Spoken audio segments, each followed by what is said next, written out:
The teacher shortage is real. And we're going to talk about it. Welcome to the channel. I'm Jackie. And I'm Tom. And we're a couple of principals and we're also parents. We started this channel to encourage a conversation about the field that we love, education. If you appreciate this, hit the like button. If you'd like to see more, hit the subscribe button below. Speaking of that, we had people talk to us about the video last time, commented on Facebook. We'd like you to definitely hit that subscribe button down below to continue seeing more videos from us, but also when it comes to comments, put them down below. We'd like other people to see your comments and have a chance to respond to them as well. This is just the beginning and there's more content to come. So as we mentioned at the top of this video, yes, the teacher shortage is real. We've seen it coming for over a decade, and it's hitting a point where it's really critical that something happens soon. Yes, the hiring process has changed over the years, and so it is now a new system of how teachers are hired for their upcoming school year.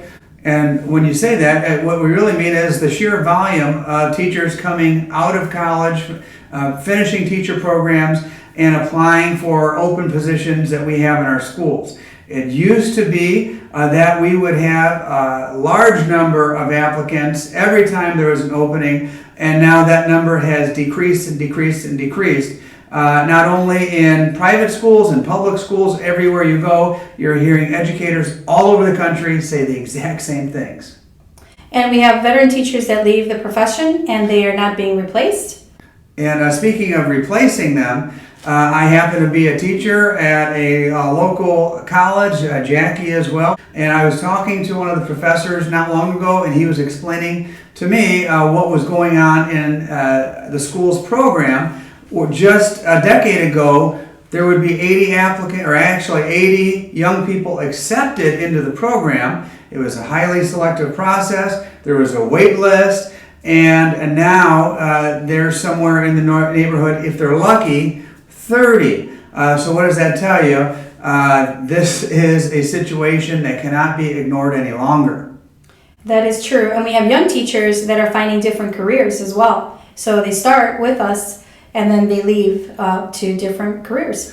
Yeah, unfortunately, it's not hard to find an alternative career that is probably a little less stressful and more lucrative as well. That is correct. So, all that being said, what might happen as this crisis becomes worse and worse? One of the phrases that we just heard just yesterday at a principal meeting was adjunct teachers. Imagine the not too distant future when there aren't licensed, educated teachers in classrooms, but what's called adjunct teachers who are taking those spots because there's simply a lack of trained teachers. So we would also have virtual teachers that can be teaching from different states. We would have paras in the room that would help then the students learn and guide them, but their teacher wouldn't be in front of them. They'd be in front of them in a camera, but not on a screen, but not in person. And it's just simply not the same. No. There's only so much you can do from distance learning. You don't see the kid in the corner who might have a perplexed look on their face, or the kid up front who needs a hug that day. Things just aren't the same when you're trying to do it through a computer screen. And larger class sizes may happen. So we already know that we try to keep the class size down, the number down for the teachers, so that the teachers can have a good student ratio. But if there aren't enough teachers, we're going to have to, as administrators, we have to do, what we can, but at the same time, the class sizes may increase. Yeah, simply do the math. You have X amount of students and Y amount of teachers, and the number of teachers decreases and the number of students increases. What are you going to do? And that's what we need to figure out before it's too late. So kind of going back to when we said the hiring process, so every year that we're actually in it right now, Before it was that you would just receive your contract and, continue on with the school, which it still happens. And I remember that back when I was a teacher, I was just happy to receive a contract in the spring. And now teachers are at a point now where they are playing the field. They're seeing where they can make more money, and switching from school to school. One thing that kids really need is consistency in their lives, and they're basically hitting the open market right now, as opposed to back in the day just being grateful that you got a contract in the spring. Especially for areas like science and math, those shortage areas. You basically can, walk into a school and say, this is what I like to teach, and you probably would get it because they need those critical teachers in those critical subjects. Now at this point, I hope you're not too depressed hearing what we had to say. This is basically the view from the front line of education. And some of you who are watching this may be educators and have already seen this with your own eyes. Others watching this might be new information for you. So that's one of the reasons we're happy to share this with you. But let's talk a little bit about the solutions. What in the world can be done to fix this situation and reverse this trend where teachers are leaving and not being replaced?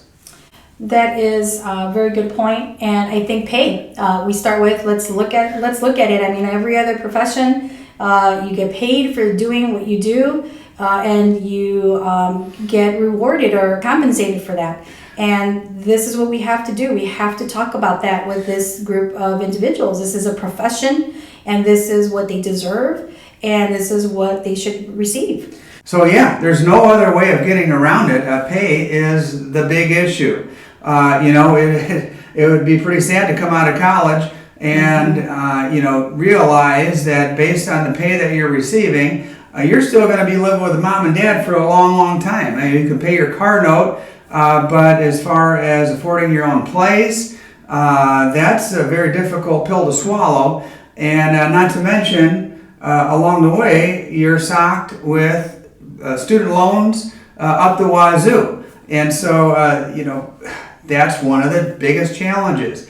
So how are we going to do that? That will have to be for another show, and maybe talk to folks that are a lot wiser than you and I. But somehow, some way, that pay's got to be increased in order for people to find the field of education attractive once again. Another one that I like to bring up is respect.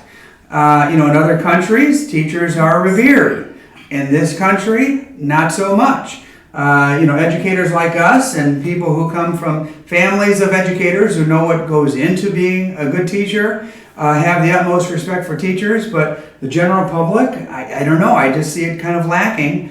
And I guess, I don't know what it's going to take to get the national spotlight on teachers in the classroom for the heroic work that they do. We also have to encourage our young people. It is a rewarding career. I know that the young students, and when I say young, I'm talking maybe high school age, they can get into a school and and work with the teacher and see the good of what those teachers do and how they help those children, and the impact that you make as a teacher, it will always last, forever. And so we need to get them involved somehow and make sure that they see it early so that they can then say, hey, when I'm going to college, maybe I'd like to explore this career and not just wait until then. I think we kind of miss that point if we don't get these young individuals to work in classrooms with other teachers. That's right. And we went into education to make the world a better place. And, God willing, the next generation of young people will have that calling and answer that call. Because as we've mentioned, they are so desperately needed. I could think of other reasons to go into education. Yes, it's rewarding, but I'm just going to name something. Fall break, Christmas break, spring break, and summer break. I can tell you that, again, being over 50 now, having raised our kids, I have to tell you, to me, our house is a modest house, our cars are modest vehicles.